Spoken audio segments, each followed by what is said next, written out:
Dan started the insurance trust. We had a board liability, workers' comp, and unemployment, and he knew that he was going to need a director of risk management. So he decided to bring in a former superintendent, a longtime friend, and a colleague who was known for his professionalism and his work ethic. But that friend turned him down, so he hired Dr. Levonn Hubbard. And Levonn, come on up.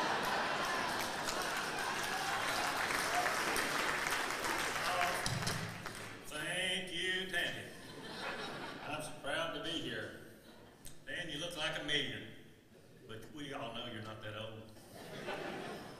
You know, I haven't driven, and I guess it's been 25 years since I've driven 130 miles for a 3-minute.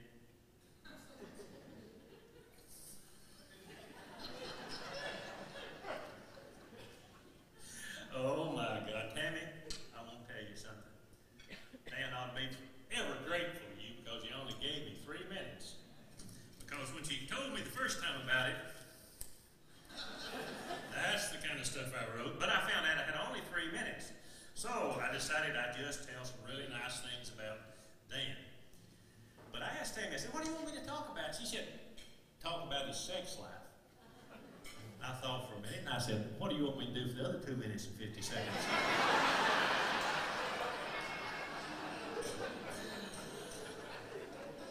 Well, I tell you all, I've known Dan probably longer than most of you here, except his younger brother, Charles.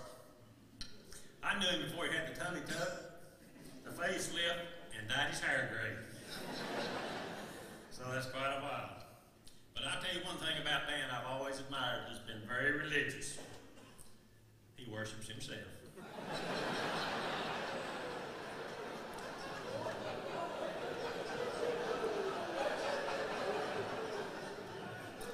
I've often admired Dan because he can talk for a couple of hours at least about a subject he knows not a thing about.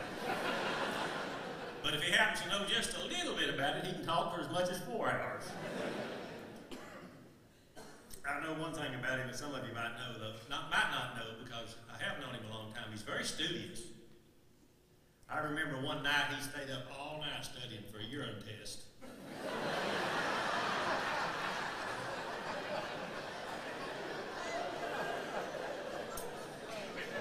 I'll tell you something else. He's often outspoken, but I can't recall a time that anybody's ever beat you at it. I remember having known Dan since we both wore diapers. By the way, he's got the pins on tonight. The heavy-duty version. In his youth, he liked wine, women, and song. Thank goodness, he still likes songs.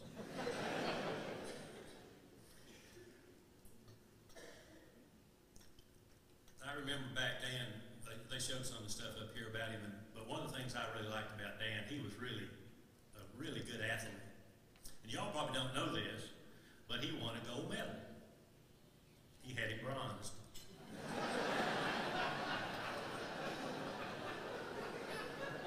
Well, I hate to follow Don McAllister after that wonderful piece he did. I thought, well, I'll just go home.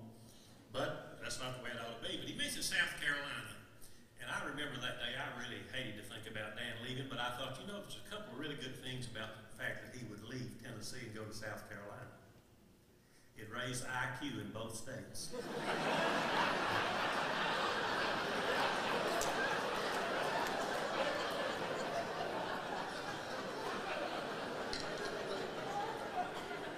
Some of you may not agree with this, but Dan's really a good executive director. You don't believe it? I can prove it. He's willing to share the credit with anybody who did all the work. Well, I introduced him one time as the greatest executive director in all the United States of America. You know what? That's not only my opinion, but it's Dan's.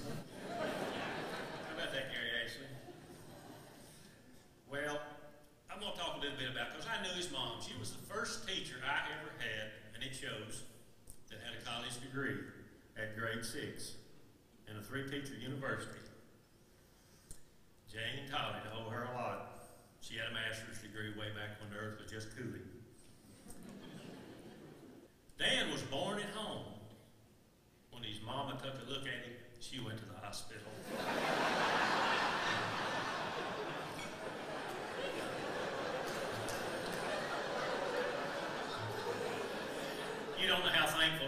I'm not telling some of the stuff I really know.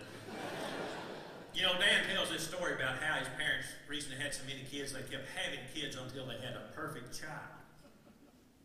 I'll have you know, I know the real story. Every time Mr. Tollett would get that look in his eye, Miss Tollett would show him a picture of Dan.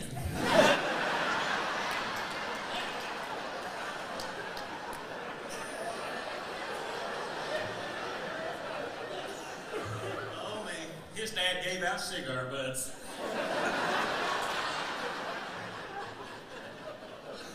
I'm going to tell my favorite story I ever told on Dan. Some of you heard it. If you have, bear with us. If you haven't, laugh a little about it. But anyway, Dan called Paula one Friday afternoon. He said, Paula, honey, said, I've got an opportunity to go fishing this weekend, and said, please pack my clothes, and said, get my fishing tackle box and all that stuff ready, because I won't have time to fool with you. So I should be appreciative if you do that. So Paula being the nice person she is, by the way, she's a really wonderful person. And he said, oh, by the way, don't forget my red silk pajamas. I said, you know how much I love to wear them. She said, okay, Dan, I will, I have it all ready. So he comes home from work, flies in, gets all his stuff. Paula's got it all ready. They put it in the car, and away he goes.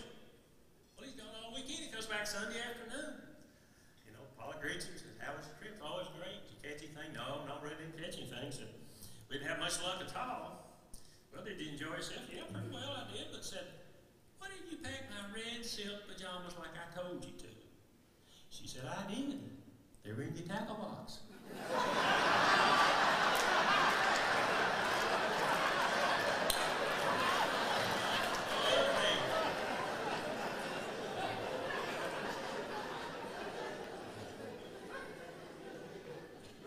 I'm going to hush because my 3 minutes is up about 5 minutes ago.